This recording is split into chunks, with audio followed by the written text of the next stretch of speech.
Okay, some of you may be wondering, well, you know, what does Ivanchuk play when he's black? You know, surely he's not as aggressive playing that. He doesn't go all out for the win, does he? Well, round 5 he was playing Ivan Sokolov, a strong GM, 2-6-4-1. By the way, both Sokolov and Belyaski I happened to see in real life at Gibraltar when I went to Gibraltar a couple of years ago. It's quite interesting to see these people play in real life. I also managed to see Spassky. I hope he's I know he's in a bad state at the moment. I hope he can get better. But anyway, let's see. So Ivan Sokolov, he plays d4, and Ivanchuk doesn't play all this boring stuff with c6. Well, not in this game anyway. He plays actually the Benko Gambit, believe it or not. After c5 d5, he unleashes the Benko Gambit. And okay, there's lots and lots of ways of playing against it. White decides to play the move Queen c2. I don't know if this is supposed to be a trendy system or not, but Ivanchuk just took on c4, which seems to be a fairly logical idea. After e4 he just plays d6. So White takes on c4, and now he carries on this development with g6. And now we have a curious tactical sequence already straight out of the opening. Again, I don't know if this is theory or made up by the players or a tactical blunder by White.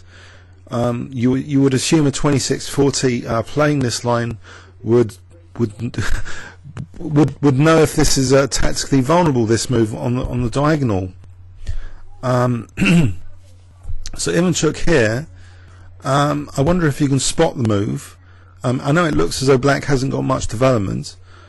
If I give you 10 seconds, I wonder if you can spot it. So move 7. Okay. Ivanchuk just plays knight takes e4. So if queen takes e4, we have bishop g7, and that'll be winning the rook.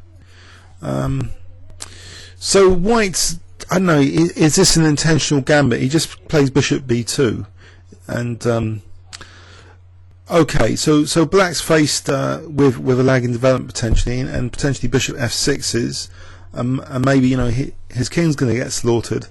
But what he does actually was play now a cheeky check, and actually he's played these cheeky checks before. I think I've video annotated some of his other games. So he plays a cheeky check. So the idea is if knight c3 he can play bishop g7. If knight d2 maybe he can just take the queens off. So the king's forced to move. It moves to f1. So has he already won the opening battle now? Even before move 10. So knight f6, it doesn't seem as effective now to take on f6 and try and play knight f3, because castling is not possible. So White just played knight c3, and now black played bishop g7. And if there's nothing really devastating for black, it looks as though black's just a pawn up here for not much compensation. After rook e1, Ivanchuk's not afraid to retreat sometimes, or even have these pieces on the first 2 rows, as we've seen in the previous video. So queen d8, a retreat, yes, but now after queen e2, okay, he doesn't want to lose e7, because then, you know, rook on the 7th could be dangerous. It's not only losing e7, it would be d6 would be vulnerable if he lost d7, so he doesn't really want a castle, I expect, because knight b5 as well, and knight takes d6 if e7's dropped. So he plays actually knight bd7, holding on for a sec. And now White plays the hyper-aggressive move h4. Okay, Ivanchuk now plays knight e5, shielding the e7 pawn. But now we see a check, bishop d7, and now we see f4, just trying to get the knight out of the way. Does the knight retreat now? No, Ivanchuk refuses to retreat the knight. He counterattacks again with knight h5 this time. So if f takes, then we see, I expect, knight g3 without checking with engine here. And okay, and actually that's check. So the queen can't move, because this is actually a nasty family fork. So that's why that's completely out of the question. It's not about winning rook. It's forking the king and queen is more important. Okay, so that's something to bear in mind here.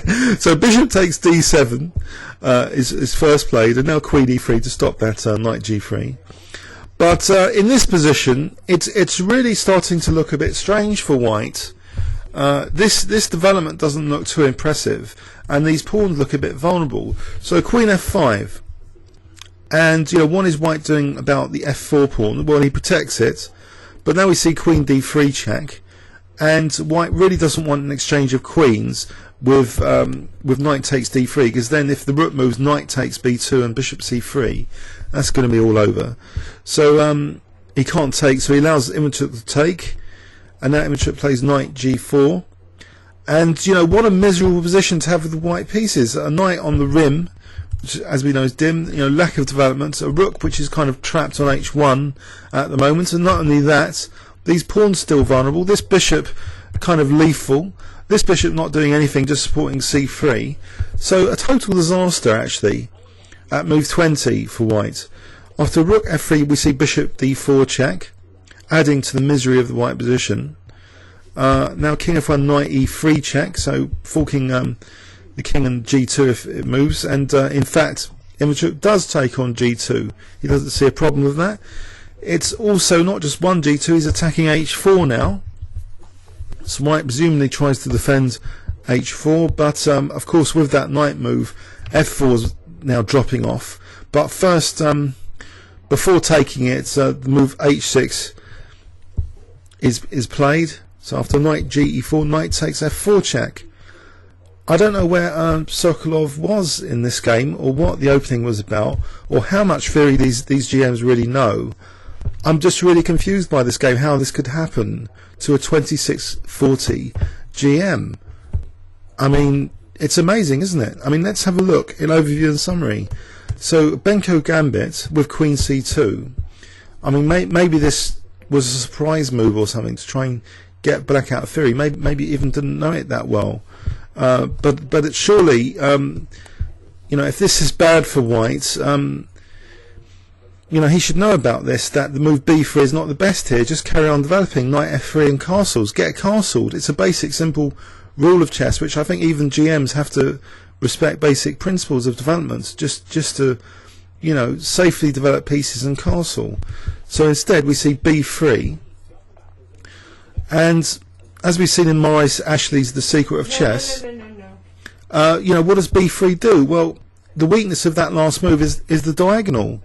So, and sometimes there are details, because every move, according to Maurice, although it does something, it weakens something else. So he's weakened the diagonal, and Ivanchuk's able to almost, I don't know, there is an interesting aspect to this, because black doesn't seem developed, so black shouldn't have the right, one would argue, in theory, to be able to exploit such a weakness. Because it's white, surely, that's developed the pieces. Mind you, this bishop's like behind the pawn, it's not really doing much. And black's bishop is ready to occupy G7, so the knight takes E4 is an intriguing early punishment, tactical punishment, especially combined with this Queen A5 check. So even if White was intending to play it as a gambit, that dream is now over. Something like knight C3 as bishop G7, so if Queen E4 bishop C3, it's a total disaster if White has to move the king here.